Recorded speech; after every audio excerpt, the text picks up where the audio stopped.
bahwa menjadi guru tidak dihargai karena gajinya nggak besar. Assalamualaikum warahmatullahi wabarakatuh. Ibu Kementerian Keuangan yang saya hormati, salam hormat dari saya,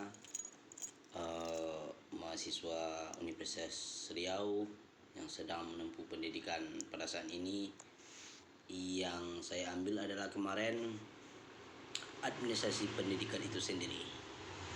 Terima kasih atas pernyataan Bu Menteri Keuangan Bu Sri Mulyani yang mengatakan bahwa menjadi dosen atau menjadi guru itu tidak besar. Apakah dengan banyaknya guru yang ada di Indonesia pada saat ini, baik itu dosen, harus dibebankan kepada APBN?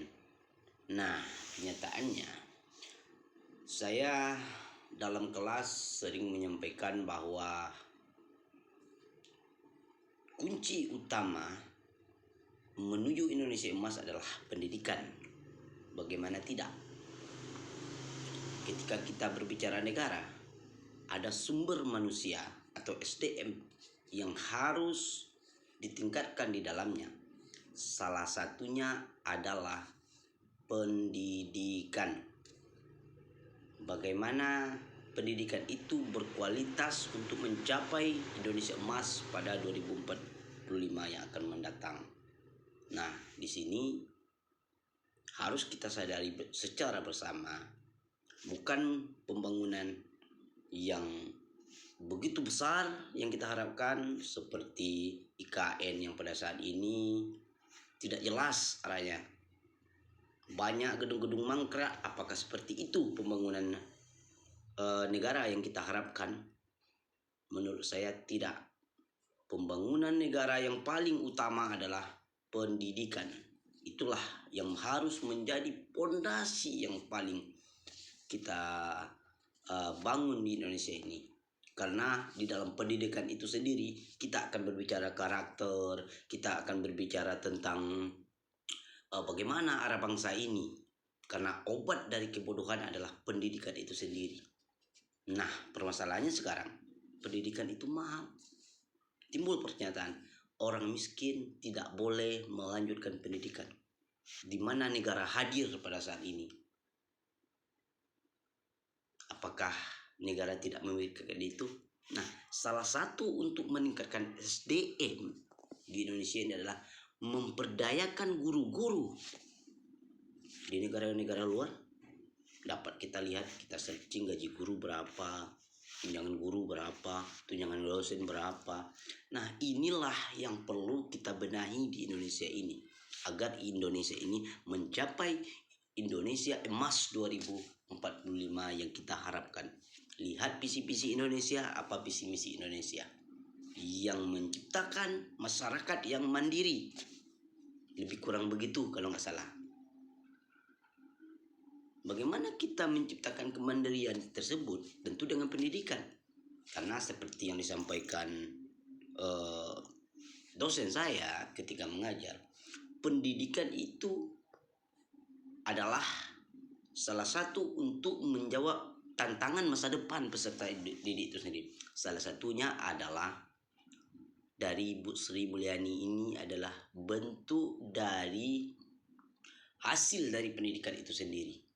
Nah, ketika saran saya sebagai mahasiswa yang background saya S1 saya pendidikan, S2 saya orang pendidikan, ini perlu disejahterakan karena ini adalah menyangkut harga diri bangsa dan arah bangsa ke depannya.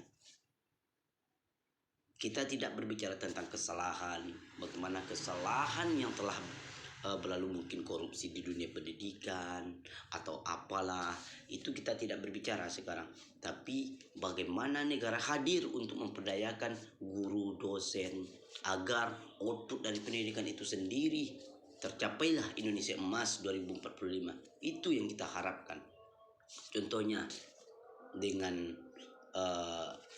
tingkat SD, SMP, SMA, berbicara kita tentang pembangunannya, dana bos sendiri, dia harus mengajukan proposal dulu, menunggu dulu sedangkan atap udah bocor, kursi udah patah.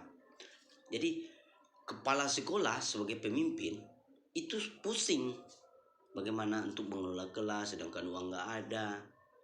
Apakah dia gajinya sekian, dia tuntut dengan regulasi yang sulit. Bagaimana kita harus membentuk bangsa ini, anak bangsa ini agar mencapai Indonesia Emas 2045. Nah, ini perlu jadi pertimbangan kita. Itu yang harus Ibu Sri Mulyani pikirkan. Jangan Ibu selalu mendiskreditkan bahwa guru dosen adalah sebagai beban negara. Perlu saya katakan, yang menjadi beban negara sekarang ini adalah kementerian-kementerian yang tidak mempunyai pemikiran terhadap Indonesia Emas 2045. Kementerian-kementerian, ibu, bapak menteri yang hanya memikirkan, mungkin saya katakan, perut kalian sendiri, tidak memikirkan bangsa ini. Kalian hanya berdalih demokrasi, kalian hanya berdalih dari rakyat untuk rakyat, tapi implementasinya kayak mana? Regulasi terlalu rumit di Indonesia ini, aturan terlalu banyak.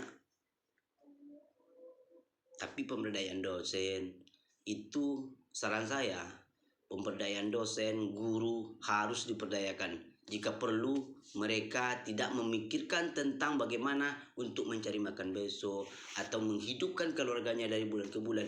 Inilah orang yang pahlawan tanpa tanda jasa ini harus dihidupkan di Indonesia ini. Karena merekalah yang membentuk peradaban bangsa ini menuju Indonesia Emas 2045. Ini perlu kita ketahui, harus kita sadari secara bersama. Bu Sri Mulyani yang saya hormati, jangan pernah Ibu menilai bahwa guru, dosen adalah beban negara. Yang menjadi beban negara adalah pikiran Ibu sendiri yang tidak berpihak kepada kesejahteraan guru dan dosen.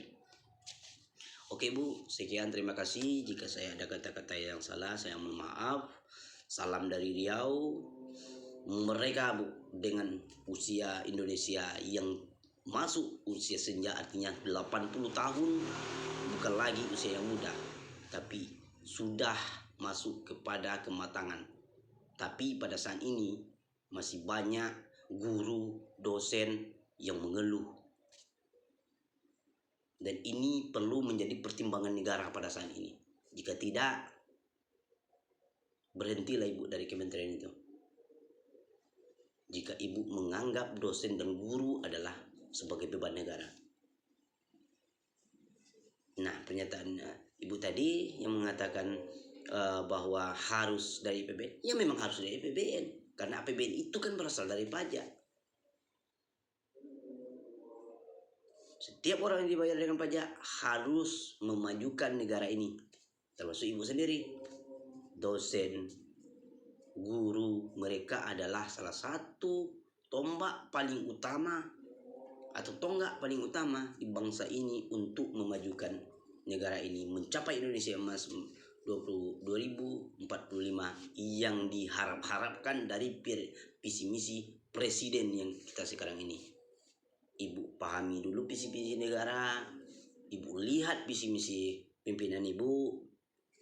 Mungkin itu Bu. Salam hormat dari saya. Wassalamualaikum warahmatullahi wabarakatuh. Mereka Bu.